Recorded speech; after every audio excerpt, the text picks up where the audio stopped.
want to start by thanking the First Lady for joining us today, and thank you for your support of this incredibly important legislation, the Take It Down Act, which has already passed the Senate unanimously, and I am hopeful that the House will soon take it up and pass it and put it on the President's desk to be signed into law to protect young women and young boys and all of those who are being victimized across the country.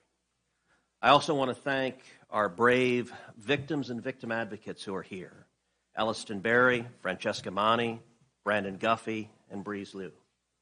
Thank you for being here. Each of you have endured the unspeakable, and your courage standing up and speaking for others is really remarkable.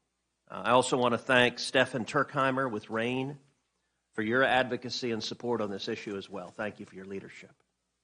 And of course, I want to thank Senator Klobuchar, who's the lead Democrat sponsor in the Senate, and Representative Salazar and Representative Dean, who are the lead sponsors in the House, who've worked alongside in this important bipartisan legislation. If you're a victim of revenge porn or AI-generated explicit imagery, your life changes forever. Most likely, you've been targeted by someone you know, and you're likely struggling to have that material removed from the internet. Disturbingly, many of these victims are teenagers at American high schools who are facing a surge in AI-generated sexual images. Hundreds of teens, often targeted by their own classmates, are enduring senseless psychological harm, knowing that these fake images exist and they're still out there. And in many cases, there's no recourse for these teenage victims. But this issue extends beyond high school.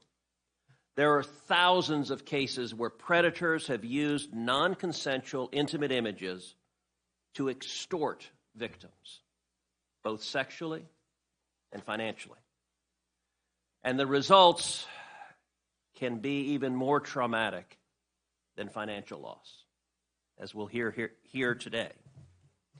In dozens of instances, parents and siblings have suffered unbearable pain, having lost their child or their brother or their sister to suicide because the victim felt there was no way out from sextortion.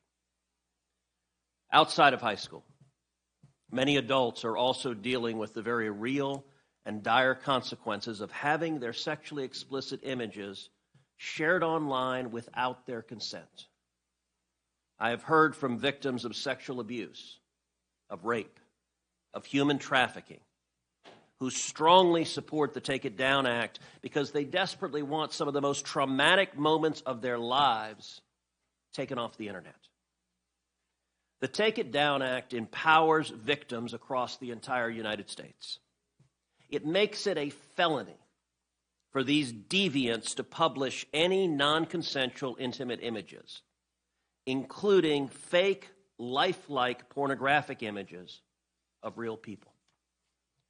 Just as importantly, our bipartisan bill requires big tech to have a notice and takedown process so that every victimized American, not just the rich and famous, but everyone, has a right to get these disturbing images taken offline immediately. We are today one step closer to making this dream a reality. Just 3 weeks ago, the Senate unanimously passed the Take It Down Act.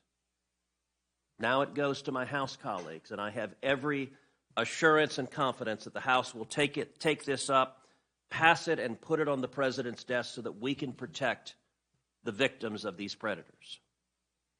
And we're very excited to be joined today by the First Lady of the United States, Melania Trump.